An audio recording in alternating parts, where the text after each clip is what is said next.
Bendiciones con todos. Tema 25, las verdades de la palabra de Dios. Hoy la respuesta de Esteban y utilizamos Hechos capítulo 7, versículo del 1 al 53. Estos versículos vamos a ir leyendo paso por paso a medida que explicamos. Esteban fue llevado ante el concilio en Jerusalén porque estaba siendo acusado de enseñar en contra de la ley y amenazar con destruir el templo, como vimos en Hechos capítulo 6, versículo del 11 al 14. Estas acusaciones eran serias, pero en esencia eran falsas. Delante del concilio, el sumo sacerdote le preguntó a Esteban si eso eran ciertas esas acusaciones y les dieron una oportunidad de responder. Hechos 7:1 dice: y el sumo sacerdote dijo: ¿esto es así? En respuesta a Esteban, la respuesta de Esteban fue larga y extensa, como vemos en Hechos capítulo 7, versículos del 2 al 57. Si leemos de corrido, podría parecer que no está respondiendo a sus acusadores, pero al hacer el resumen de su discurso, podemos ver que él tocó los temas más importantes en su defensa. Habló de los patriarcas, habló de Moisés, habló de la ley y habló del templo. Lo interesante es que Esteban no se defendió ante los hombres, es decir, sus palabras no iban dirigidas para ser acusado por el concilio. Más bien, su discurso apuntaba a mostrar que él era un verdadero judío y que respetaba a los patriarcas, a Moisés y la ley de Dios. Pero al final, él va a dar vuelta a la historia y los va a confrontar por rechazar al Mesías, así como los antepasados habían perseguido y matado a los profetas de antaño. Antes de entrar a leer versículo por versículo, hagamos un resumen del discurso de Esteban. Primero, historia de la nación de Israel desde Abraham hasta Moisés. Eso lo narra del capítulo 7 del versículo 2 al 38. Primero, Esteban establece una base del origen de Israel, haciendo un resumen del llamado de los patriarcas y la formación del pueblo de Israel. Al hablar de Moisés, él quería hacer evidente que no tenía nada en contra de Moisés ni la ley de Dios, tal como lo acusaban. Leamos entonces Hechos capítulo 2, capítulo 7, versículo del 2 al 38. Esteban respondió: escúchenme, hermanos y padres.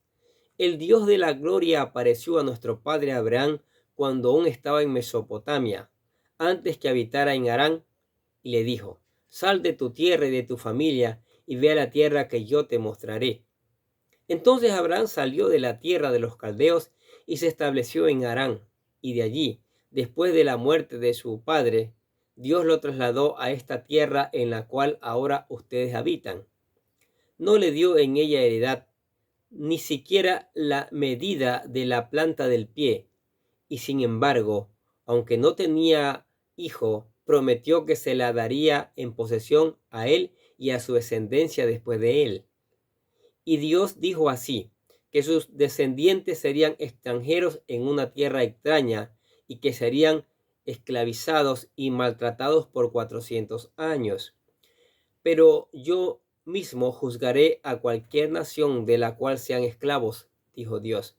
Y después de eso saldrán y me servirán en este lugar. Dios le dio el pacto de la circuncisión, y así Abraham vino a ser el padre de Isaac, y lo circuncidó al 8º día, e Isaac vino a ser padre de Jacob y de Esaú, de los 12 patriarcas, y Jacob fue padre de los 12 patriarcas. Los patriarcas tuvieron envidia de José y lo vendieron para Egipto, pero Dios estaba con él y lo rescató de todas sus aflicciones. Les dio gracia y sabiduría delante de Faraón, rey de Egipto, y éste lo puso por gobernador sobre Egipto y sobre toda su casa.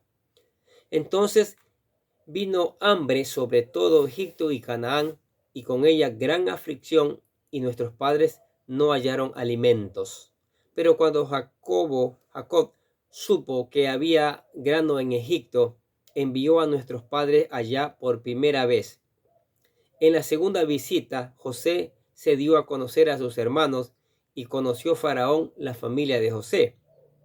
José envió mensaje, mandó llamar a Jacob su padre y a toda su familia, en total 75 personas. Y Jacob descendió a Egipto y allá murió él y también nuestros padres. De allí fueron trasladados a Siquem y puestos en el sepulcro que por una suma de dinero había comprado a Abraham a los hijos de Amor en Siquem.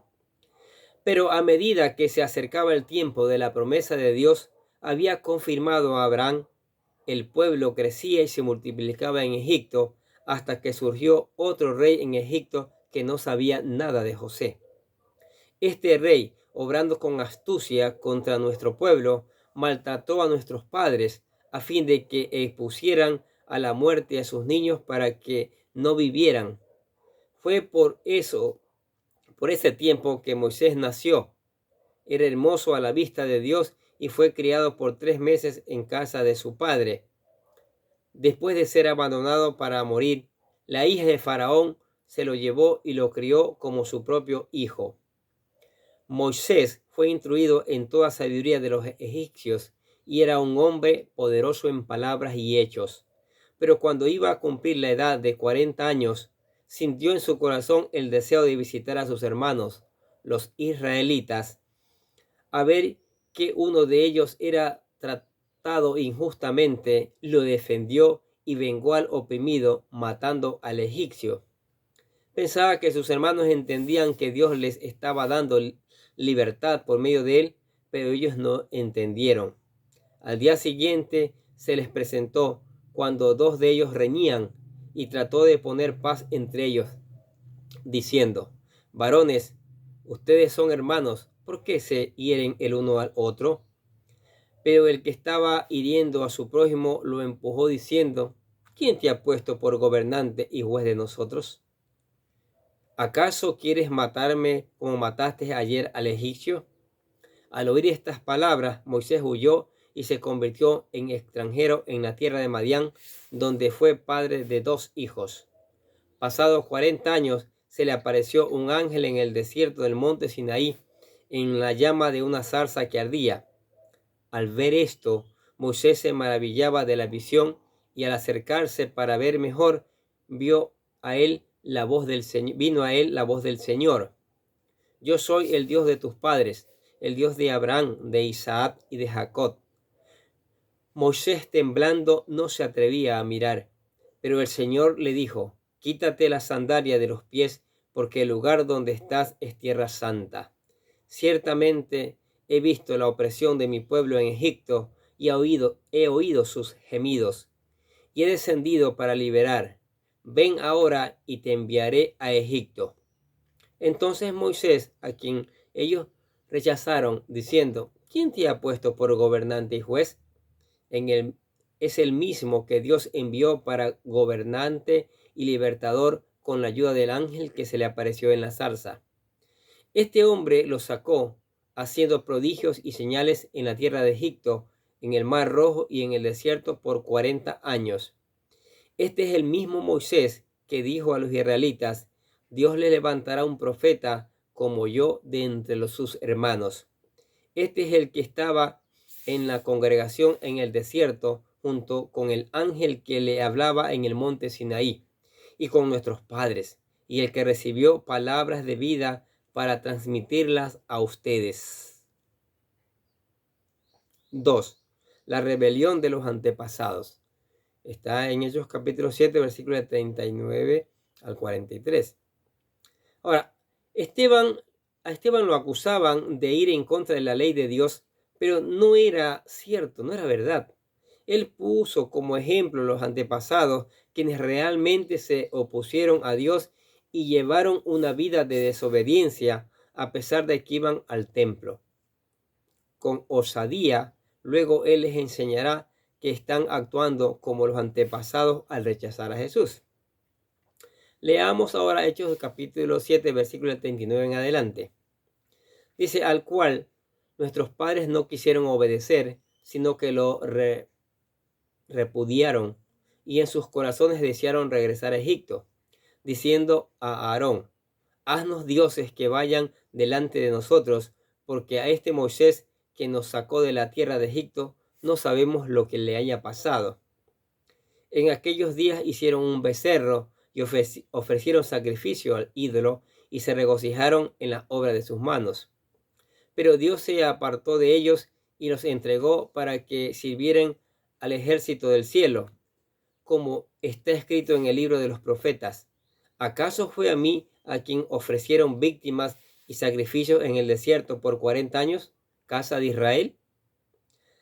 También llevaron el tabernáculo de Moloc y la estrella de Dios Refán, las imágenes que hicieron para adorarlas. Yo también los deportaré más allá de Babilonia.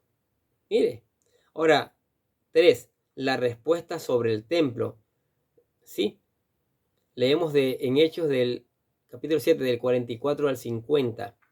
Dice, Esteban reconoce que Dios instruyó al pueblo sobre la edificación del tabernáculo y del templo, pero luego hace ver que estas son solo edificaciones y la soberanía de Dios va más allá de las 4 paredes. Leamos ahora Hechos capítulo 7, versículo del 44 en adelante, al 50. Dice, nuestros padres tuvieron el tabernáculo del testimonio en el desierto, tal como le había ordenado que lo hicieran el que habló a Moisés, conforme al modelo que había visto. A su vez, habiendo recibido, nuestros padres lo introdujeron con Josué al tomar posesión de las naciones que Dios arrojó delante de nuestros padres hasta los días de David. Y David halló gracia delante de Dios y pidió el favor de hallar una morada para el Dios de Jacob. Pero fue Salomón quien edificó una casa. Sin embargo, el Altísimo no habita en casa hecha por manos de hombres, como dice el profeta. El cielo es mi trono y la tierra el estrado de mis pies. ¿Qué casa me edificarán? Dice el Señor. ¿O cuál es el lugar de mi reposo? ¿O no fue mi mano la que hizo todas estas cosas? Respuesta 4. El rechazo al Mesías. Está en Hechos capítulo 7, versículos del 51 al 53. Al final, Esteban advierte que si no aceptan a Jesús, están rechazando al Mesías que Dios tenía preparado para Israel. Hagamos la lectura. Hechos capítulo 7, versículo del 51 en adelante. Ustedes que son tercos e incircuncisos de corazón y de oídos, resisten siempre al Espíritu Santo. Como hicieron sus padres, así hacen también ustedes. ¿A cuál de los profetas no persiguieron sus padres? Ellos mataron a los que antes habían anunciado la venida de Jesucristo, del cual ahora ustedes se hicieron traidores y asesinos. Ustedes que recibieron la ley por disposición de ángeles y sin embargo no la guardaron. ¿Qué les parece? Tremenda defensa de Esteban. Les hace un resumen de la historia de cuando Dios llama a Abraham, de todos los patriarcas y cómo son liberados de Egipto y cómo conquistan la tierra prometida y de David, cómo se levantaría el Mesías y cómo habla de que ellos, así como mataron a los profetas, mataron también al Mesías, al Salvador del mundo. ¿Qué hombre que fue escogido para servir las mesas está lleno de sabiduría y conocimiento de la palabra de Dios? Interesante, maravilloso. Nosotros debemos estar llenos del conocimiento de la palabra de Dios. Por eso, mire, ya son cientos de videos que hemos hecho cada día para que usted pueda llenarse del conocimiento de Dios. Por eso le hemos llamado a todos estos videos las verdades de la palabra de Dios, para que usted conozca la historia de Dios, conozca la historia del llamado de Dios, conozca la historia desde la creación y pueda buscar a Jesucristo, pueda aceptarle como su Señor y su Salvador. ¿Sí? Mire, Esteban, aún siendo acusado, él se defiende con la palabra. Ellos tienen testigos falsos, él no. Él se defiende con la palabra, contando la palabra de Dios, contando la historia que está labrada en la Biblia, en la palabra de Dios. Y que eso es un buen testimonio poderoso. Ahora, ¿usted quiere ser como Esteban? ¿Usted quiere ser un predicador de la palabra? El primer paso que tiene que hacer es venir a Cristo. Y para que usted venga a Cristo de la manera correcta, usted tiene que aceptarlo, ¿sí? Tiene que aceptarlo, confesarlo como su Señor y su Salvador. Se ha compuesto una oración, le llamamos la oración de fe, para que usted dé ese paso importante. Aquí se la presentamos, hágala con todo su corazón, busque convertirse en un hijo de Dios. ¿Qué le parece? Dice así: querido Dios, sé que soy un pecador y que nada de lo que hago puede hacerme ganar el cielo o la vida eterna. Creo que Jesucristo murió por mí, derramando su sangre para lavar todos mis pecados para ser redimido, y que se levantó de la tumba al tercer día. Ahora mismo lo recibo como mi Salvador personal, confiando solamente en Él como mi único camino al cielo. Señor Jesús, lléname y séllame con tu Espíritu Santo y escribe mi nombre en el libro de la vida. Y decimos: gracias, amado Padre Celestial, por regalarme la vida eterna. ¿Se convirtió en usted un hijo de Dios? Maravilloso. Deje que el Espíritu Santo le guíe, le lleve, le motive a leer la palabra, a estudiarla, a interpretarla, a ponerla en práctica, que es la base más importante, y después puesta en práctica, predicarla. Mientras que ora por la palabra, ora en cada momento, en cada circunstancia, mientras que cantamos alabanzas y viene a la iglesia. Venga, están las puertas de la iglesia abiertas para que usted siga aprendiendo las verdades de la palabra de Dios. Amén. Oremos. Padre, maravillosa tu palabra. Aquí vemos un hijo tuyo, Esteban, convertido en un gran predicador, convertido en un hombre que está siendo acusado injustamente, pero él se defiende con la palabra. Igual que Jesucristo, cuando fue tentado, se defendió con la palabra. Y ese es un testimonio importante, maravilloso, fundamental, para que aprendamos nosotros de Esteban. Aprendamos a testificar con la verdad. Aprendamos a testificar con tu palabra, que es la verdad, Señor. Que enseñemos la palabra hoy en este mundo que adolece, este mundo que necesita el mensaje de tu palabra, Señor, porque este mundo está con muchos problemas, muchas dificultades. Y es tu palabra la que llega al corazón, y es tu palabra que llega a la mente del ser humano, y es el Espíritu Santo que le pedimos, que oramos, le rogamos a Él que la haga germinar, que esta palabra no llegue vacía, que esta palabra cumpla su propósito, que esta palabra dé los frutos, ¿sí? Porque cayó en una tierra fértil, una tierra que da el fruto al 100 por 1. Que esos frutos permanezcan, que esos frutos sean buenos, agradables para Dios, que esos frutos traigan una cosecha de hombres como Esteban, que proclaman la palabra, que predican la palabra con poder, Señor. Y tu Espíritu Santo nos puede ayudar en esta tarea, Señor. Que tu Espíritu Santo nos ayude en esta tarea, Señor, de escuchar, de predicar la palabra de Dios, de ponerla en práctica, Señor. Así te pedimos que tu Espíritu Santo entonces se derrame en la iglesia, en la familia, en los amigos, en todos los que están escuchando la palabra de Dios cada día. Y esto traiga cosecha, pero abundante, ¿sí? Que se vean que los campos están blancos para la cosecha, Señor. Al mismo tiempo que honramos y glorificamos tu nombre por la obra maravillosa que hiciste en la cruz por nosotros, Señor. Y por las bendiciones y por tu amor y por la misericordia que cada día vienen a nuestras vidas, Señor. La gloria y la honra te la damos a ti a través del Señor Jesucristo. Y decimos amén. Y los bendecimos a ustedes que escuchan cada día la palabra de Dios. Sigamos escuchando, sigamos poniendo en práctica, sigamos reenviando a tantas personas. Este mensaje es urgente. Este mensaje es de muerte a vida. Este mensaje es clave para que las personas vengan a Cristo, para que las personas entiendan que en Cristo hay vida abundante en la tierra y mañana en los cielos vida eterna. ¿Sí? Y en estos tiempos es muy fácil enviar esta palabra. Así que por favor, envía a sus contactos, a sus familiares, a sus amigos, por las redes sociales. Envíe esta palabra para que llegue a otros. Amén. Nosotros de acá les deseamos que tengan un día, pero lleno de bendiciones.